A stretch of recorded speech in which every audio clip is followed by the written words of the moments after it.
나의 반석이여 내게 귀를 막지 마소서 그럽니다. 2절에는 내가 주의 지성소를 향하여 나의 손을 들고 주께 부르짖을 때 나의 간구하는 소리를 들으소서 부르십니다. 3절에는 악인과 악을 행하는 자들과 함께 나를 끌어내지 마옵소서 하였고 4절에는 갚으시며 마땅히 받을 것으로 그들에게 갚으소서. 그렇게 다윗은 하나님 앞에 호소하고 있습니다. 이렇게 호소하며 간구하는 이 기도가 응답을 받았다는 것이죠. 응답받은 이 다윗은 과연 어떻게 하였는가 하는 것이 오늘 우리가 살펴보려고 하는 내용입니다. 응답 22번째 시간. 응답받은 사람이 무엇을 해야 하는 것인가? 우리는 다윗이 6절 말씀에서 7절까지 보면은 여호와를 찬송하며 내 간구하는 소리를 들으심이로다 하고 있습니다. 내 간구한 소리를 들으셨다 그럽니다. 그리고 7절에는 내 마음이 그를 의지하여 도움을 얻었다고 고백합니다. 그리고 여호와는 그의 힘이시오 기름 부음 받은 자의 구원의 요새시라고 이야기합니다.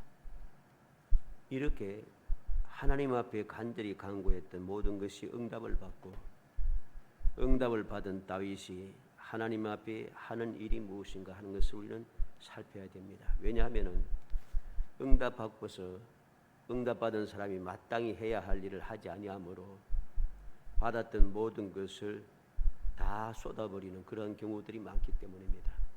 얼마나 많은 사람들이 하나님께 응답을 받고 응답받은 것을 누리지 못하고 다시 흩어버린다는 것이죠. 그래서 자꾸만 반복되는 삶을 살아갑니다. 응답받지 않은 것은 아닌데 자꾸만 반복이 되니까 사람은 지치게 되고 그러면서 또 그들의 마음을 점점 굳어지고 완악하여져서 말씀대로 살지 못하고 주님을 믿고 의지하는 거룩한 신앙생활을 하지 못한다는 것입니다. 왜? 응답을 받았는데 다 쏟아버리니까 응답을 받긴 받았는데 안 받은 것 같아요. 그게 어떻게 되겠어요? 말씀대로 살아도 소용이 없고 기도해도 소용이 없고 이런 소리가 저절로 나오겠죠. 응답받은 결과가 내가 누리지 못하고 다 쏟아버리니까. 그것은 나 자신이 배은망덕하기 때문입니다. 배은망덕한 것을 깨닫지 못하고 오히려 그들이 특징이 무엇입니까? 광야의 이스라엘 백성들처럼 하나님을 원망한다는 거죠. 하나님의 말씀을 거부하고 하나님의 약속을 믿지 아니하고 하나님을 망령되이 일컬며 살아간다는 것입니다. 이게 문제입니다. 우리가 말씀을 통해서 이스라엘 백성들이 그렇게 원망하고 하나님을 배반하고 배은망덕하게 살아가서 많은 환난과 고통을 당하며 온 세상이 흩어지고 세상 모든 사람들이 저주거리가 되고 세상 모든 사람들이 욕을 먹고 세상 모든 사람들이 싫어하는 그러한 존재가 되어버렸습니다. 그러면은 그게 하나님이 잘못입니까? 아닙니다. 하나님께서는 이미 이스라엘 백성들이 약속의 땅에 들어가기 전부터 시내산에서 40주야 동안 한 번도 아니고 두 번씩이나 모세를 통하여서 모든 것을 다 말씀하시고 장래에 일어날 일들에 대해까지 경고하시며 그리고 교훈하시면서 그들 하여금 평생에 부를 노래까지 가르쳐주고 다 하셨습니다. 시때때로 선지자들 보내어서 그들 경고하시고 그들 돌이키게 하려고 하시고 책망하시고 끊임없이 말씀하셨습니다. 그럼에도 불구하고 그들은 그 하나님의 말씀을 듣지 않았다는 것이죠. 말씀을 거부했다는 것입니다. 주님께 주신 은혜를 실컷 받아 누리고서도 하나님께서 탄식하듯이 하나님께 받은 그 복을 우상을 위해서 사용한다는 거죠. 하나님께서 주신 복을 풍성한 복을 가지고서 하나님을 섬기며 하나님의 영광을 위해 사용되어야 되는데 그렇지 않고 돌이켜서 하나님을 배반하고 우상에게 가서 우상이 우리에게 이렇게 복을 주었다 하고서 날뛰면서 온갖 악한 일을 다 하고 있다는 것입니다. 그리고서는 잘못되면은 하나님을 원망하기 시작하는 겁니다. 에스겔 선지자를 통해서 들려주신 말씀이 무엇입니까? 우리가 전에 하늘 여왕에게 제사를 드리고 우상에게 제사를 드릴 때는 우리가 좋았다. 그런데 그것을 끝치고 나서부터 우리는 이렇게 고난을 당한다 그럽니다. 희한하지 않습니까? 우리는 명심해야 합니다. 하나님께서 끊임없이 참고 참으시며 기회를 주시고 또 기회를 주시고 또 기회를 주시는데 그 은혜에 감격할 줄 모르고 회개하고 돌이킬 줄은 모르고 끊임없이 원망하면서 하나님의 거룩하신 이름을 망령되이 일컫고 주의 말씀을 거부하고 주의 말씀을 희롱하면서 살아가는 것이 과연 올바른 믿음의 사람의 모습인가? 절대로 아닙니다. 그 결과는 비참해지는 것입니다. 비참해집니다. 우리는 바로 그러한 비참한 일에 빠져들지 않기 위해서 응답받은 사람이 할 일이 무엇인가 하는 것을 오늘 말씀을 통해서 살펴보려고 합니다. 응답받은 사람이 할 일이 무엇입니까? 딱 한 가지밖에 없어요. 6절 말씀에 보니까 여호와를 찬송하며 7절에는 그러므로 내 마음이 크게 기뻐하며 내 노래로 그를 찬송하리로다. 8절에는 여호와는 그들의 힘이시오 그의 기름 부음 받은 자의 구원의 요새이시로다. 무슨 말이죠? 여호와를 찬송하는 겁니다. 여호와께 감사하는 겁니다. 여호와께 영광을 돌리는 것입니다. 이것 하나밖에 없어요. 감사, 찬송, 영광 다 연결되는 한 가지 하나 있죠. 다윗이 바로 그렇게 했습니다. 응답을 받고 나서 다윗이 하는 일은 하나님을 찬송하며 하나님의 은혜에 감사하고 하나님께 영광을 돌렸다는 것이죠. 이게 바로 응답받은 우리가 진정한 성도들이 해야 할 일인 것입니다. 출애굽기 15장 1절로 22절에 보면 홍해를 건넌 후에 하나님의 구원의 은총을 입은 이스라엘 백성들이 하나님 앞에 기뻐하며 찬송하고 춤을 추고 있습니다. 출애굽기 15장 2절에 여호와는 나의 힘이시여 노래시며 나의 구원이시로다. 그는 나의 하나님이시니 내가 그를 찬송할 것이요 내 아버지 하나님이시니 내가 그를 높이리로다. 하나님을 노래하고 하나님을 찬송하고 하나님을 높인다는 것이죠. 이게 은혜 받은 사람들이 당연히 해야 할 일입니다. 역대하 20장 1절로 30절에 보면 우리가 잘 아는 대로 여호사밧과 유다 백성들이 하나님께 응답을 받고 나서 무엇을 합니까? 찬송을 하나님 앞에 드리고 그 결과로 사흘 동안 제물을 거두어 드리고 태평하고 평강을 누렸습니다. 역대하 20장 18절로 19절에 여호사밧이 몸을 굽혀 얼굴을 땅에 대니 온 유다와 예루살렘 주민들도 여호와 앞에 엎드려 여호와께 경배하고 그앗 자손과 고라 자손에게 속한 레위 사람들은 서서 심히 큰 소리로 이스라엘 하나님 여호와를 찬송하니라. 찬송했습니다. 26절에는 넷째 날에 무리가 브라가 골짜기에 모여서 거기서 여호와를 송축한지라. 그러므로 오늘날까지 그 곳을 브라가 골짜기라 일컫더라. 하나님의 은혜에 감사하여서 하나님을 송축하였더니 얼마나 놀라운 송축의 역사가 그곳에 있었던지 그 송축의 역사가 얼마나 크고 아름다웠던지 그곳 골짜기 이름을 브라가 골짜기라 부릅니다. 30절에는 여호사밧의 나라가 태평하였으니 이는 그의 하나님이 사방에서 그들에게 평강을 주셨습니다. 얼마나 놀라운 일입니까? 하나님께서 응답하시니까 응답받고 난 다음에 싹 입 닦는 게 아니고 응답받은 것이 너무나도 감사하여 하나님께 엎드려 경배하고 하나님을 찬송했습니다. 하나님께 경배하며 찬송하고 하나님께 영광을 돌렸더니 하나님께서 응답받은 그 승리의 기쁨을 누리게 하는 거죠. 승리의 기쁨을 어떻게 누렸습니까?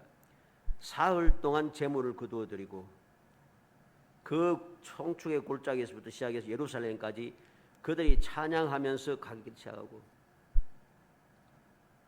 그리고 하나님께서는 그들에게 이 승리의 기쁨을 계속해서 누릴 수 있도록 나라를 태평하게 하고 하나님께 사방에 그들에게 평강을 주셨습니다. 이게 응답받은 사람들이 할 일이고 결과인 것입니다. 누가복음 17장 11절로 19절에 보면 사마리아 사람이 나병을 치료받고서 큰 소리로 하나님께 영광을 돌리고 돌아와서 예수님께 감사하고 있습니다. 그 결과가 무엇입니까? 누가복음 17장 15절로 16절에 그 중에 한 사람이 자기가 나은 것을 보고 큰 소리로 하나님께 영광을 돌리며 돌아와 예수의 발 아래 엎드려 감사하니 그는 사마리아 사람이라. 주님께서 뭐라고 하십니까? 10사람이 고침을 받지 않느냐? 이방인 한 사람밖에 감사하는 사람이 없느냐? 그리고 이 사마리아 사람에게 복을 내리지 않습니까? 복을 내리고 있습니다. 네, 구원을 받았다는 것이죠. 죄 사함 받고 구원을 받았다 합니다. 이 사마리아 사람 한 사람만이 하나님께 영광을 돌리고 감사하고 엎드려 경배하는 이 사마리아 사람 한 사람만 그 고침받은 그 기쁨, 그 행복, 그 놀라운 축복을 계속해서 누릴 수 있었어요. 우리는 명심해야 합니다. 사랑하는 성도 여러분, 체험해 보지 않은 사람은 알 수가 없습니다. 말씀을 맛본 자만이 하나님의 말씀이 꿀보다 달다는 것을 알게 됩니다. 생수를 마셔본 사람만이 생수를 마신 것이 상쾌함을 알게 됩니다. 시편 119편 103절에 주의 말씀의 맛이 내게 어찌 그리 단지요 내 입에 꿀보다 더 다니이다. 시편 기자는 하나님의 말씀의 맛이 너무 송이꿀보다 더 달다고 고백합니다. 그는 어떻게 그렇게 고백할 수 있어요? 고난을 당한 것이 내게 유익이라 고난을 당함으로 하나님의 말씀을 묵상하고 하나님의 말씀을 지키게 되었다는 것입니다. 하나님의 말씀을 지켰더니 그 말씀이 내게 복이 되더라는 것입니다. 그래서 하나님의 말씀이 송이꿀보다 더 달다는 것을 체험한 것이죠. 요한복음 7장 38절에 나를 믿는 자는 성경의 이름과 같이 그 배에서 생수의 강이 흘러나오리라. 이는 그들이 받을 성령 충만함을 이야기한다고 바로 이 39절에 설명하고 있죠. 배에서부터 생수가 강같이 흘러나오는 이 체험을 하지 않고서는 성령 충만함의 그 기쁨, 그 상쾌함을 알 수가 없다는 것입니다. 하나님 아버지께서 사랑하는 자녀들에게 기도를 들어주시고 자녀들의 기도를 들어주시고 도움이 필요하여 의지할 때 도와주시고 힘이 없어서 쓰러질 때 힘을 주셔서 일어나서 승리하는 삶을 살게 하시는 것, 이건 너무나도 당연한 일입니다. 이 사실을 너무나도 잘 알고 있기 때문에 다윗은 하나님의 은혜를 잊고 나서 잊지 않고 하나님을 찬송하며 하나님께 감사하고 하나님께 영광을 돌리고 있는 것입니다. 왜? 이렇게 그 은혜를 잊지 않고 기억하고 감사 찬송하며 영광을 돌려야만이 은혜가 계속해서 이어지기 때문입니다. 그것을 다윗은 평생을 통해서 체험을 했습니다. 그래서 다윗만큼 하나님 앞에 감사와 찬송과 영광을 돌린 사람이 없지 않습니까? 얼마나 그는 감사하고 찬송하며 하나님께 영광을 돌렸던지, 심지어는 미친 채 하다가 쫓겨나서까지도 하나님께 감사하고 찬송을 돌리고 있습니다. 그렇게 고난을 당하며 고통을 당하고 사울에게 쫓겨다니면서도 그는 하나님을 찬송하고 있습니다. 그는 그렇게 주위의 사람들에게 배반을 당하기도 하고 또 여러 가지 전쟁에 당하여서 이리저리 쫓겨다니기도 했음에도 불구하고 그럼에도 그는 하나님께 감사하고 찬송하고 영광을 돌렸습니다. 결과 무엇입니까? 다윗은 그 은혜를 계속해서 누리고 영원히 누리겠다고 하나님께서 영원히 복 주시겠다고 약속해 주지 않습니까? 우리는 기억해야 합니다. 참된 성도는 하나님을 진심으로 믿고 하나님을 올바르게 의지하는 참된 성도는 각종 문제가 생기면 근심 걱정하거나 불평 불만하거나 두려워하거나 원망하지 않고 오히려 하나님 아버지께 더 가까이 나아가서 감사하며 하나님께 기도하고 찬송하며 하나님께 영광을 돌리는 것입니다. 이게 바로 올바른 성도가 세상을 살아가는 방법입니다. 모든 문제를 이겨내는 비결입니다.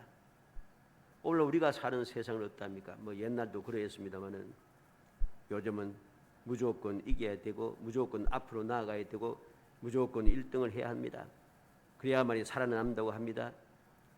그렇게 가르치는 어리석고 무서운 세상이 되었습니다. 진정으로 우리가 먼저 가장 확실하게 배워야 하는 것은 넘어지는 법이고 넘어져서도 다시 일어나는 법인 것임을 우리는 알아야 됩니다.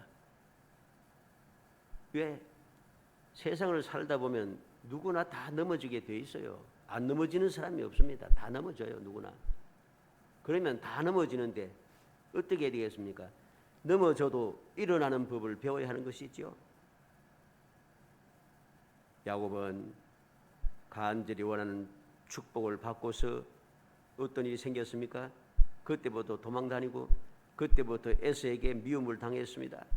에서가 죽이겠다고 그를 엿보고 있습니다. 요셉은 꿈을 꾸고 너무나도 좋아서 형들에게 자랑하고 부모에게 자랑했지만은 결과가 무엇입니까? 그는 종으로 팔려가고 마침내 감옥으로 들어가게 되었습니다. 모세는 이제 백성들을 구원하겠다고 자기의 힘과 능력을 내세우고 움직였지만은 결과가 무엇입니까? 80세가 되도록 그는 미디안 광야로 도망가서 장인의 양을 치는 목자 생활을 40년이나 하고 있습니다. 다윗은 기름 부음을 받고 나서부터 고난이 시작되었습니다.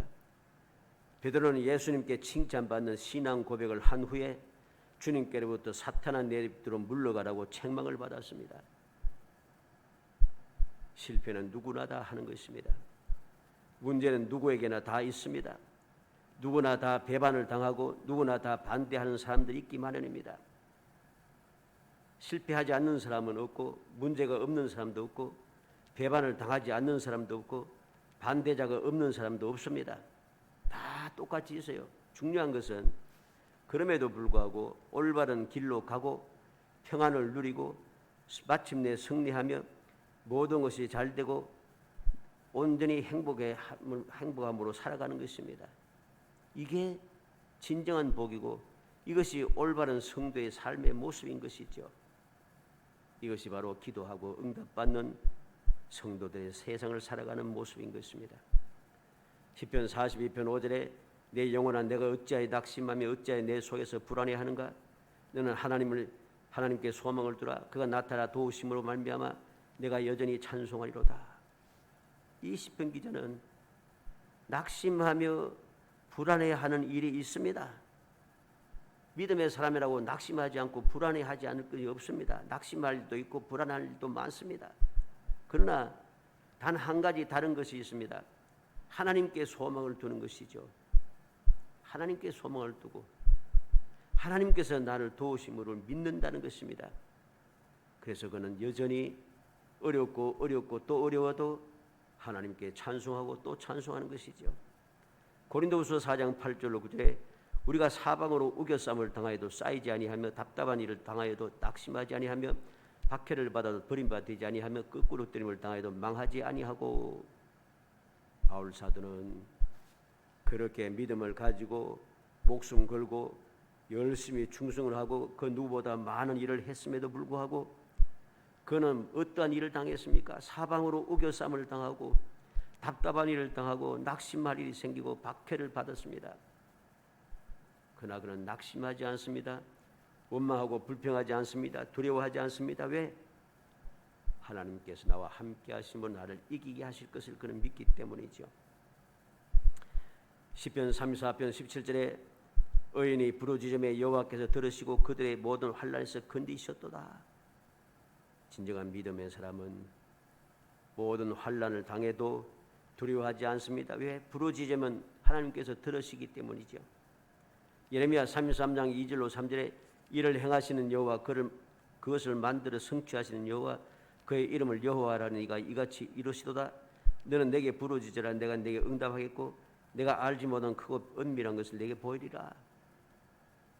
하나님께서 예레미야 선지자를 통해서 하신 말씀을 우리는 마음에 새겨야 됩니다. 이 말씀을 언제 했습니까? 유다 백성들이 그렇게 배반하고 그렇게 변망도하고 그렇게 악할 때 예루살렘을 달려가면서 아무리 살펴도 선한 사람이 한 사람도 없는 바로 그때에 하나님께서 주신 말씀입니다. 그렇게 심각한 위치에 놓여 있어도 기회가 있다는 것이죠. 그래서 믿음의 사람은 감사할 수밖에 없고 찬송할 수밖에 없는 것입니다.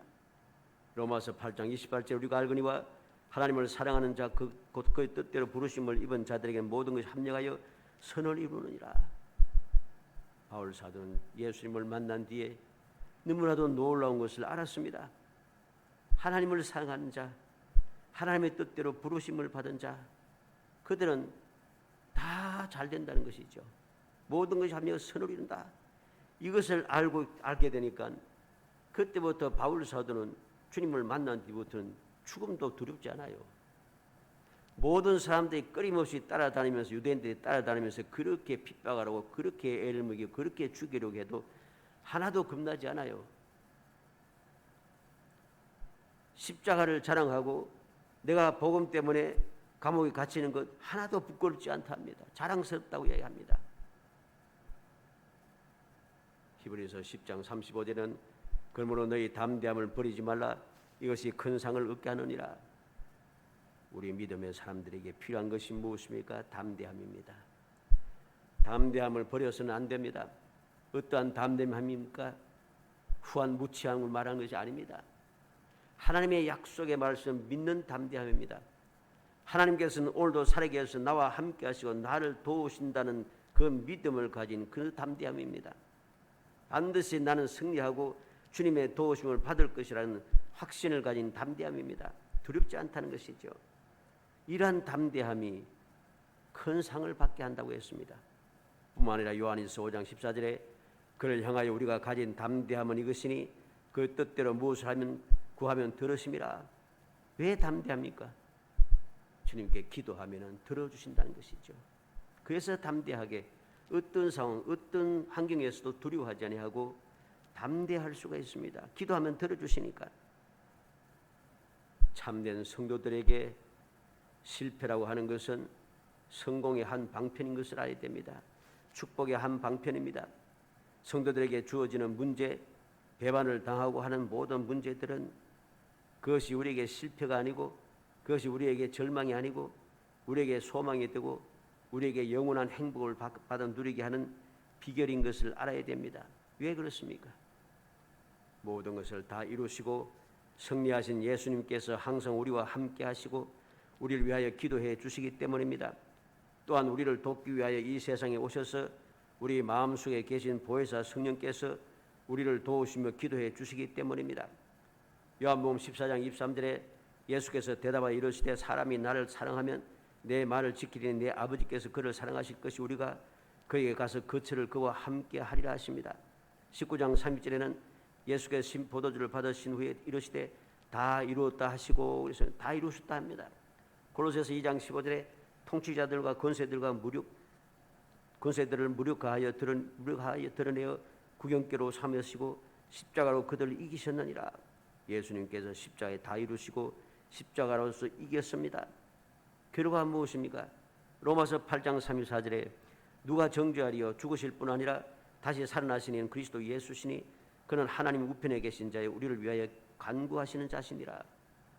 모든 것을 이루시는 주님, 승리하신 주님, 지금 보좌 앞에서 나를 위해서 지금도 간구하시는 주님, 그 주님을 믿고 의지함으로 우리는 담대할 수가 있습니다. 요한복음 14장 16절로 17절에 내가 아버지께 구하겠으니 그가 또 다른 보혜사를 너희에게 주사 영원토록 너희와 함께 있게 하리니 그는 진리의 영이라 세상은 능히 그를 받지 못하리니 이는 그를 보지도 못하고 알지도 못함이라. 그러나 너희는 그를 아나니 그는 너희와 함께 거하시며 또 너희 속에 계시겠습니다. 보혜사 성령께서는 우리와 함께 하시고 우리 속에 계시다고 합니다. 우리와 함께 거하시며 우리와 속에 계셔서 무엇을 합니까?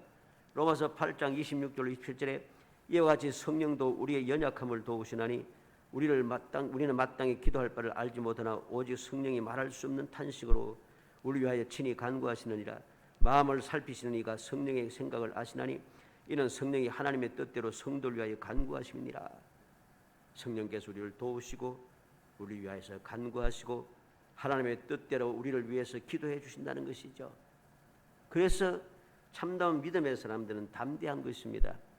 아무리 문제가 많아도 문제가 끊이지 않아도 두려워하거나 낙심하거나 원망하지 않고 담대하게 주님만 바라보고 나아갈 수 있게 되는 것이죠. 다른 것이 복이 아닙니다. 하나님께 가까이 갈 수 있는 것, 그게 바로 복이고 그게 바로 성공이고 그것이 우리에게 행복입니다. 그래서 시편 73편 28절에 하나님께 가까이함이 내게 복이라 그랬습니다. 하나님께 가까이함이 내게 복이라고 합니다. 시편 118편 6절로 9절에 여호와는 내 편이시라 내가 두려워하지 아니하리니 사람이 내게 어찌할까. 여호와께서 내 편이 되사 나를 돕는 자 중에 계시니 그러므로 나를 미워하는 자들에게 보응하신 것을 내가 보리로다. 여호와께 피하는 것이 사람을 신뢰한 것보다 나으며 여호와께 피하는 것이 고관들을 신뢰한 것보다 낫도다. 여호와는 내 편이시라. 그래서 내가 여호와께 피하여 간다는 거죠. 여호와께 피하여 가면 여호와께서 나를 도와주신다는 것입니다. 이것이 복이라. 그래서 시편 기자는 항상 주님께 더 가까이 나아가는 것이죠. 히브리서 4장 16절에 긍휼하심을 받고 때를 따라 돕는 은혜를 얻기 위하여 은혜의 보좌 앞에 담대히 나아갈 것이니라. 우리 성도가 할 일이 무엇입니까? 긍휼하심을 받고 때를 따라 돕는 은혜를 얻기 위해서 은혜의 보좌 앞에 담대히 나아가는 것, 이게 우리가 할 일입니다. 두려워할 것 없습니다. 내가 잘못했다고 낙심할 필요 없습니다. 내가 부족하다고 어리석다고 모든 사람보다도 자격이 없고 능력이 없다고 그렇게 근심 걱정하고 두려워하거나 열등감에 빠질 필요 전혀 없습니다. 왜? 긍휼하심을 받고 하나님의 긍휼하심을 베풀어 주시기 때문이죠. 아무도 도울 자가 없는, 아무도 나를 취급해 주지 않는 그런 사람이라고 낙심할 필요 없어요. 때를 따라 돕는 은혜를 얻기 위하여 주님은 때를 따라 돕는 은혜를 주십니다. 우리가 할 일은 무엇입니까? 은혜의 보좌 앞에 담대히 나아가는 것입니다. 야고보서 4장 8절에 하나님을 가까이 하라. 그리하면 너희를 가까이 하시리라.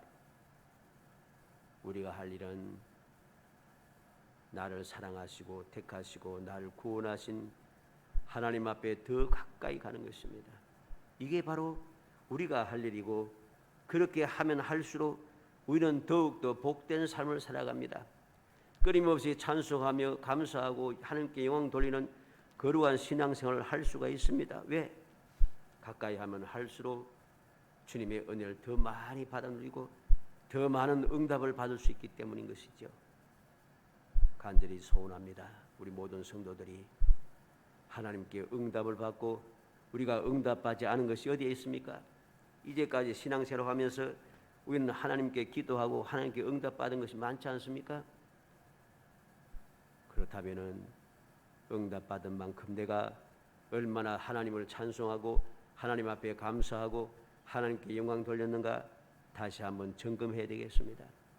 그리고 이제부터는 끊임없이 감사 찬송하고 하나님께 영광을 돌리는 삶을 살아야겠습니다. 그래 하기 위해서 점점 하나님께 더 가까이 나아가고 하나님께서 나를 돕는 것, 주님을 가까이 하는 것이 이것보다 더 큰 복이 없음을 굳게 믿으며 담대히 주님 앞에 나아가는 사람이 되겠습니다. 그리할 때에 2022년 주님 약속하신 대로 믿음의 실상을 보고 믿음의 증거를 가지면서 모든 사람 앞에 끊임없이 하나님의 영광을 찬송하고 하나님 앞에 감사하고 하나님께 영광 돌리는 거룩한 신앙생활을 하고 그 역사를 통해서 주의 사람들에게 주님의 영광, 주님의 뜻을 이루어내는 주님께 칭찬 듣는 삶을 살 수 있게 될 것입니다.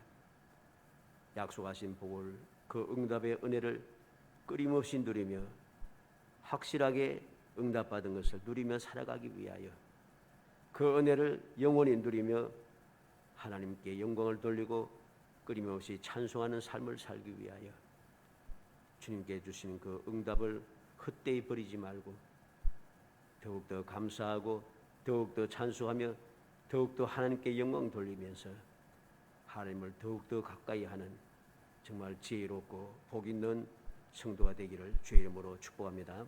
은혜 감사합니다. 사랑하여 주셔서 택하여 주시고 택한 저희들로 하여금 항상 주님 앞에 간구하고 주님께 응답을 받고 응답받은 것이 너무나도 감사하여 하나님께 영광을 돌리고 찬송하며 끊임없이 주님께 더 가까이 나아가고 주님께 부르짖으며 기도할 수 있는 기회를 허락하심을 감사합니다. 그러한 믿음을 주심을 감사합니다. 담대함을 하심을 감사합니다. 그 주신 은혜를 잊어버리지 않고 항상 마음에 새기고 저희의 삶 속에 끊임없이 실천하며 살아가게 해주시기 원합니다. 그래야 언제 어디서 무엇을 하든지 항상 주님의 응답을 받으며 받은 응답을 끊임없이 누리며 영원히 복된 삶, 행복한 삶을 살아갈 수 있도록 은총을 베풀어 주옵소서. 예수님의 이름으로 기도합니다. 아멘.